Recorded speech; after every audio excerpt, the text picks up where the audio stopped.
Imagine a time when the world was torn apart by religious wars and debates. In the middle of this chaos was a man named Immanuel Tremellius, a former Jew who had converted to Christianity. His journey through the religious turmoil of the 16th century is a story of transformation and survival. Tremellius first appeared in the bustling city of Ferrara, where he was introduced to Christianity by influential figures like Alessandro Farnese, a powerful cardinal. Farnese, who later became Pope Paul III, was known for his efforts to reform the Catholic Church from within.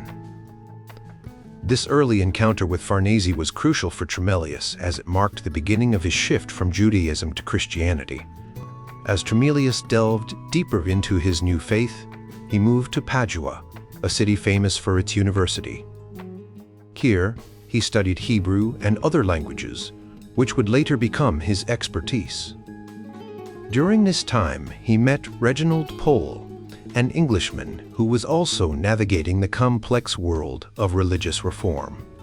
Pole, like Farnese, was a moderate reformer who initially supported new ideas but eventually returned to a more orthodox Catholic position.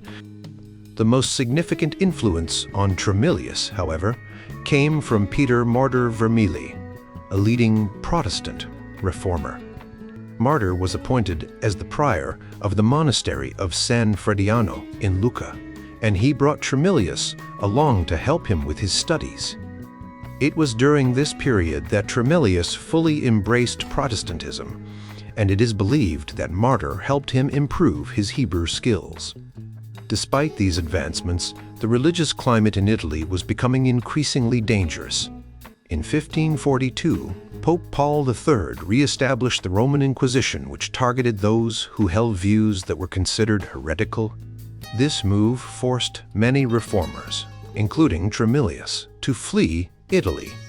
While it is not clear exactly when or how Tremellius left, he eventually made his way to Strasbourg, where he reunited with Peter Martyr. Tremellius's journey from Judaism to Reformed Christianity was not a straightforward path. It was a period of intense learning and adaptation, shaped by the diverse and often conflicting influences of the Italian reformers. His early experiences in Ferrara, Padua, and Lucca were crucial in forming his religious views, and they prepared him for the challenges he would face as a Protestant in a world dominated by the Catholic Church. The environment in Italy during the 1530s and early 1540s was one of relative freedom and flexibility, allowing for a wide range of religious ideas to flourish. This period of openness was crucial for Tremellius, as it allowed him to explore and develop his own beliefs. However, the re-establishment of the Roman Inquisition marked the end of this era, and it forced many, including Tremellius, to seek refuge in more tolerant regions.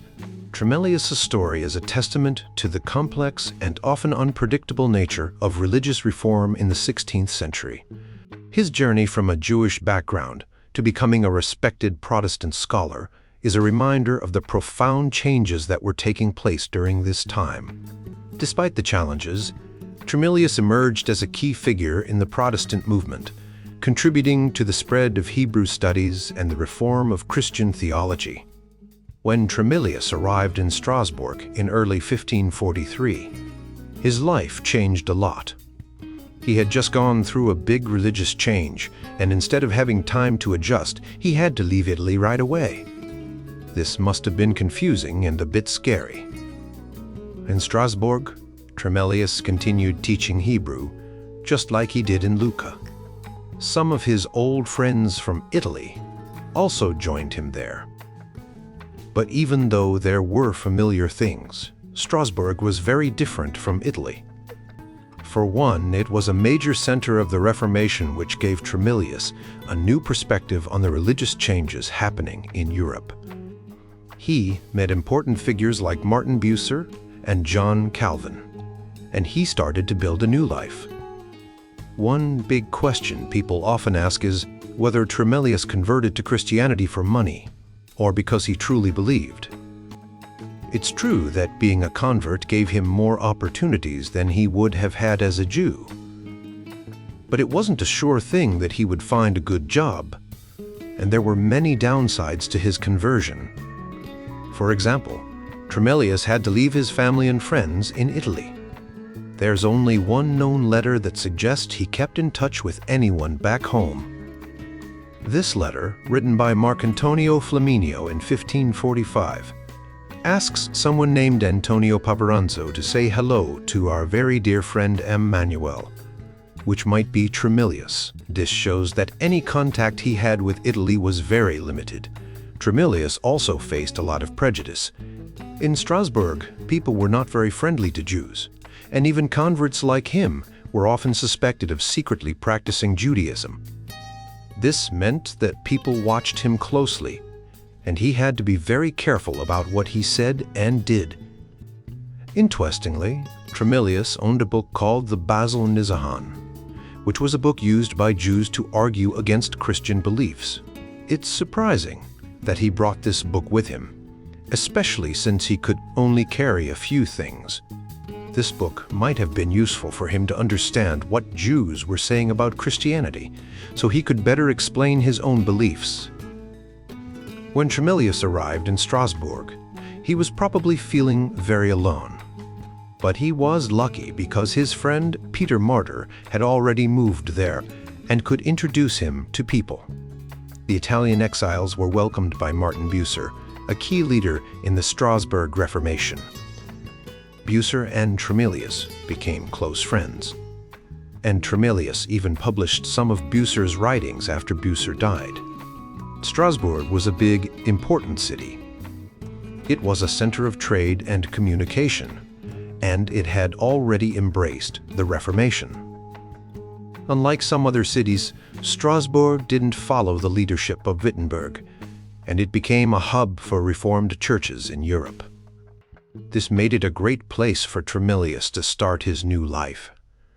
During the 1520s and early 1530s, Strasbourg saw a lot of small private schools popping up, but by 1537, the city's leaders realized they needed a better, more organized system. In 1538, they decided to create a big central school called the gymnasium, or academy. Johann Sturm, who was teaching rhetoric, became the head of this new school. Tremellius, who had just moved to Strasbourg, also found a job there. The gymnasium was set up with 6 main classes, numbered from I to I, and later added 2 more preparatory classes. These classes focused on learning Latin, Greek, and Hebrew, with a lot of emphasis on grammar and rhetoric. There were also 2 advanced classes for older students who wanted to study subjects like theology, Greek, Hebrew, math, law, philosophy, and medicine. These advanced classes were like a mini university, helping students who couldn't travel to other places for higher education. The gymnasium quickly became famous because of the high-quality teachers it had. Local teachers handled the Latin classes, but scholars from all over Europe taught the advanced classes. The theology department was the biggest, with famous teachers like Bucer, Peter Martyr, Caspar, Hedio, Paul Fagius, and Johann Marbach. Tremellius taught Hebrew along with Michael Delius, while Christopher Curlin and Paolo Lacchisi taught Greek. The creation of the gymnasium in Strasbourg was part of a bigger trend in Europe. During the Renaissance, people started to value education more, and the Reformation gave it an extra push. Reformers like Martin Luther believed that education was important for teaching religious and civic values. They wrote catechisms to teach basic Christian knowledge, made school education more standardized and compulsory, and opened new schools and universities. This led to a big increase in the number of universities, with 26 new ones in the first half of the 16th century, 47 in the second half, and 24 more in the next 50 years. As education expanded, so did the study of Hebrew and Jewish literature. There were several reasons for this. Christian scholars wanted to understand the Old Testament better, and engage in debates with Jewish people. They also hoped that knowing Hebrew would help them convert Jews to Christianity. Some scholars were interested in Jewish mysticism or the Kabbalah, which they thought could reveal hidden meanings in the Bible.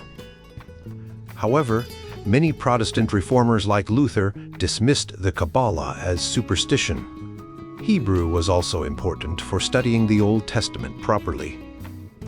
Jerome, a church father, had emphasized the importance of Hebrew, but for a long time very few Christians could read it.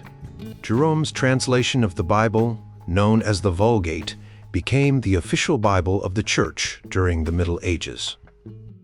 But in the 15th century, Renaissance scholars started to study the Bible in its original languages, and the Reformation's focus on the Bible's authority made Hebrew even more important.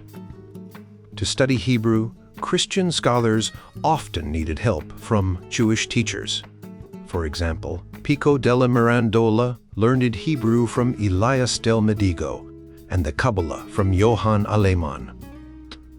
Johann Reuchlin got help from Obadiah S. Forno and Jacob ben Jechiel, Loms.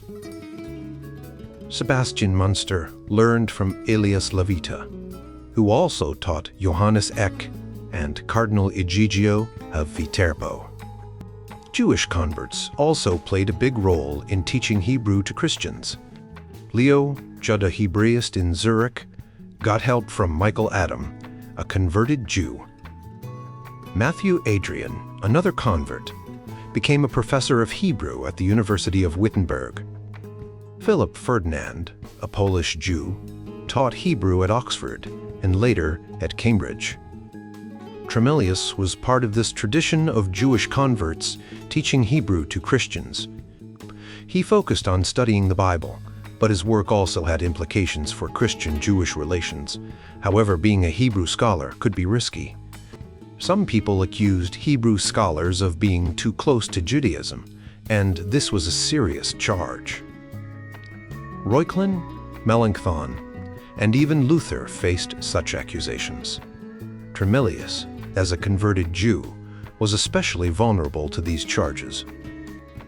In Strasbourg, Tremellius had a colleague named Paul Fagius, who was also a Hebraist. Fagius was a bit older and more established than Tremellius, and he was known for his interest in rabbinic sources and Jewish rituals. While Tremellius taught Hebrew, Fagius focused more on Old Testament studies and theology. They probably had many discussions about their shared interests. In 1543, John Calvin and Guillaume Farel visited Strasbourg. Calvin had a strong connection to the city, having lived there before. It's likely that Tremellius met Calvin during this visit, and they may have had discussions about religion and education. Calvin's influence on Tremellius is hard to measure, but it's clear that they had a relationship. Calvin later helped Tremellius in various ways, and Tremellius asked Calvin to look after his wife when she visited Geneva in 1554. While in Strasbourg, Tremellius married a woman named Elizabeth, who was previously married to a man named Dominic. Not much is known about Elizabeth, but she and Tremellius had a family together. Despite the challenges of being a Hebrew scholar, Tremellius found a place in the Reformed community and made significant contributions to the study of the Bible and Hebrew. Peter Martyr, a regular canon of the As-Augustine's order, got into trouble when he ran away with a nun named Catherine from Metz in Lorraine. Catherine snuck out of her cloister at night and fled with an honest man's wife to Strasbourg. The honest man's wife then married a Jew named Immanuel, who later became a Hebrew teacher at Cambridge. The honest man, who was still alive, told this story with tears in his eyes in Metz when the writer was traveling to Italy through Lorraine. However, some people think this story might not be entirely true. John Harding, who told the story, might have exaggerated or made some parts up. Peter Martyr and his wife, a former nun, faced a lot of criticism in England because many people there did not like the idea of married clergy. This might have made Harding's story more dramatic. Tremellius, another scholar, also faced similar issues. He was a Hebrew teacher and married to a woman named Elizabeth, who had a daughter from a previous marriage. They had more children together, including a son named Immanuel, who later studied at Heidelberg University. Tremellius and Elizabeth were part of a network of Protestant reformers who supported each other. For example, John Calvin, a famous reformer, tried to help Tremellius find a job in Geneva. However, Tremellius faced prejudice because he was a former Jew and an Italian. Despite this, he managed to build a new life and career, moving from Strasbourg to Basel and eventually to England.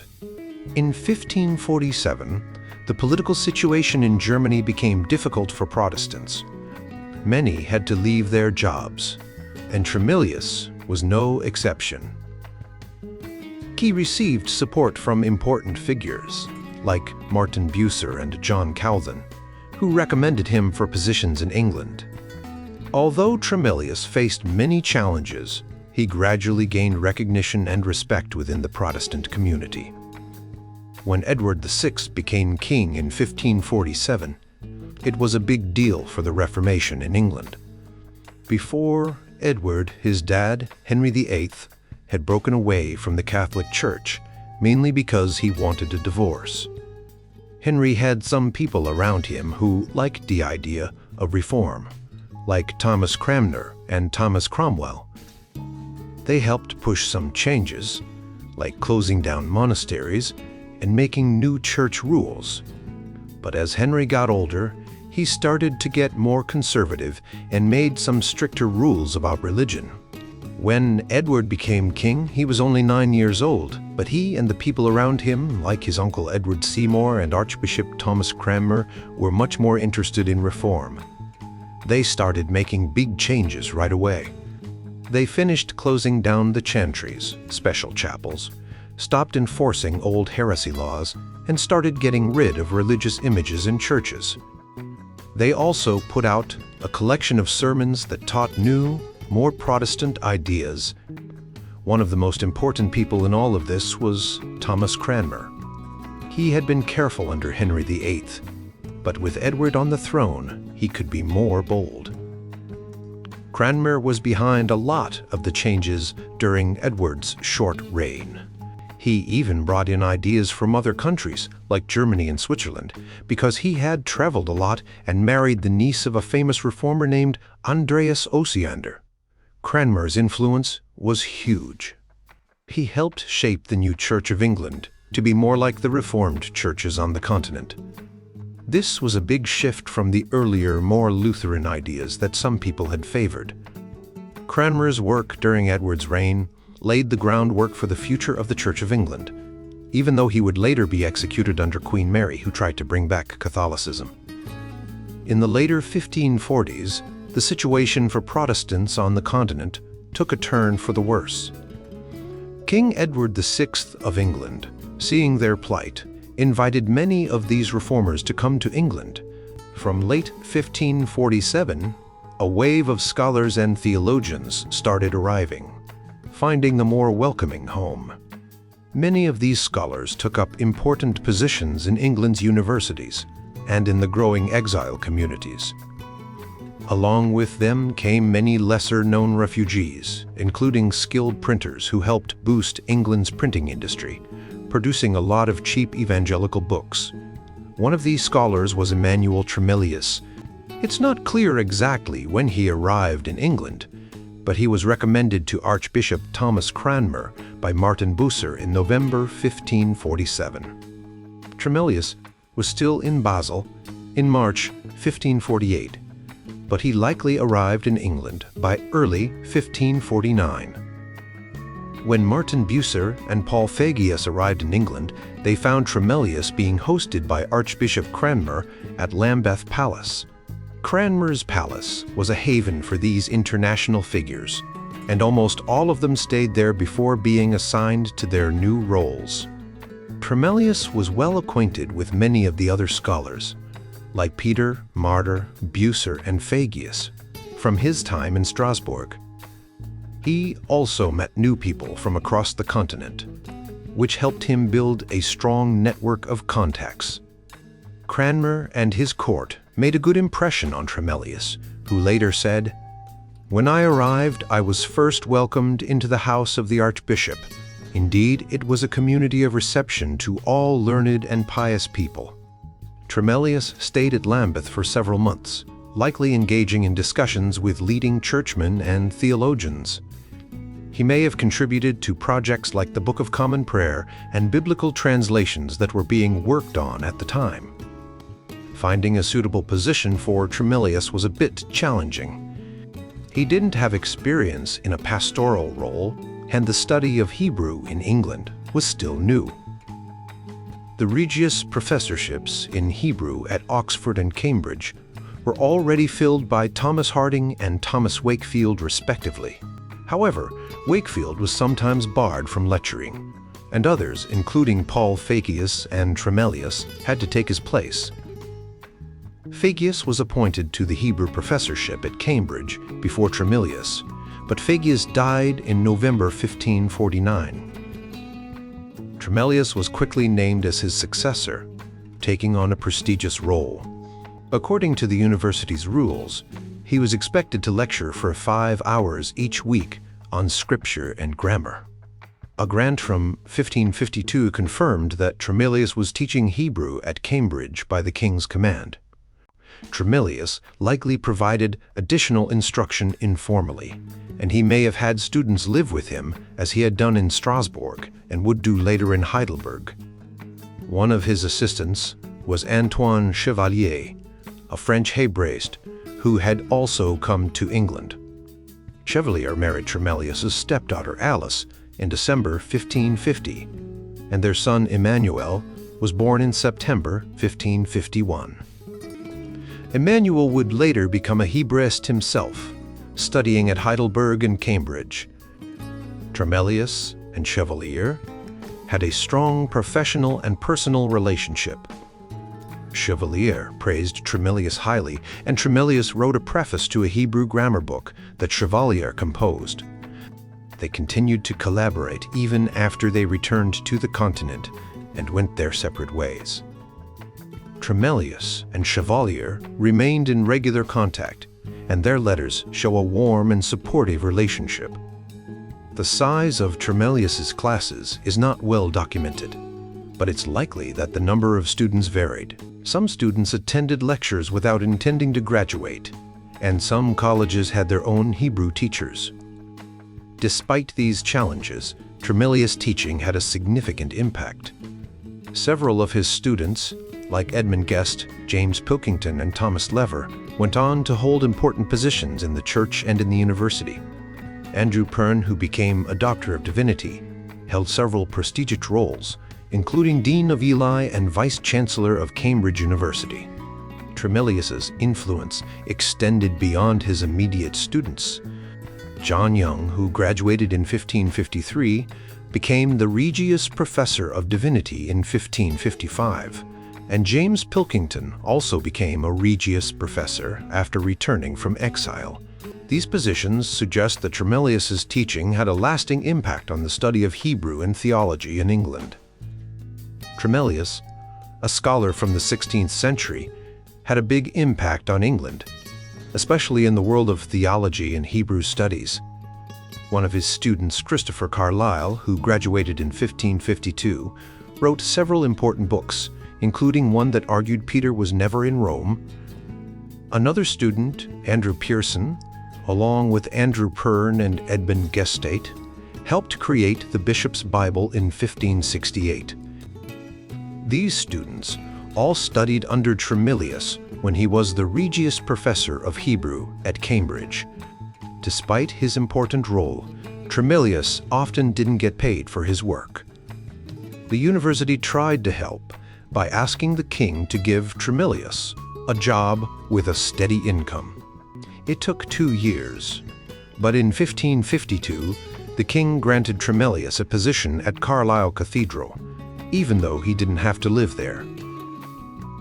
He also received a yearly stipend and became a denizen, which meant he was treated like an English citizen. William Cecil, a powerful statesman, became a big supporter of Tremellius. Cecil helped him get the position at Carlisle Cathedral and continued to support him. Tremellius called Cecil his most distinguished lord and most generous patron, and himself as Cecil's most dedicated servant.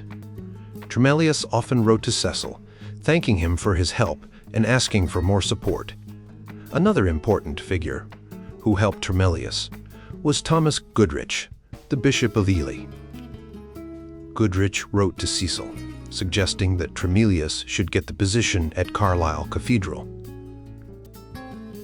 Goodrich believed Tremellius deserved it because he worked hard but didn't get much in return.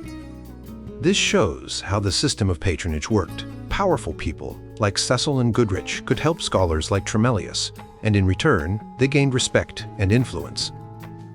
Tremellius also had a close relationship with Martin Bucer, a famous reformer.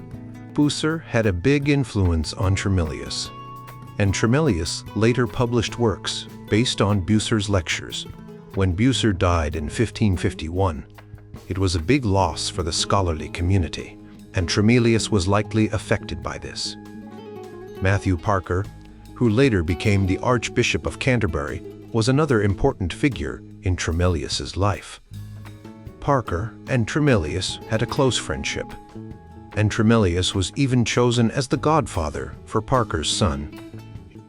This shows that Parker trusted and respected Tremellius, even though Tremellius was Jewish and they hadn't known each other for long. Their families also became close, and they often sent greetings to each other in their letters. While in Cambridge, Tremellius published a translation of the Genevan Catechism, a book that taught the basics of the Christian faith. He translated it into Hebrew and Greek, which was a significant contribution to education and religious instruction. This work was published in Paris and later in Leiden, showing how Tremellius's work spread beyond England. Tremellius's life and work show how important relationships and support were for scholars during the Reformation. His connections with powerful figures like Cecil and Parker, and his close friendship with Bucer helped him navigate the challenges of his time and leave a lasting impact on the world of theology and Hebrew studies. During the Middle Ages and early modern period, Christians often tried to convert Jews to Christianity, sometimes using harsh methods like forced conversions.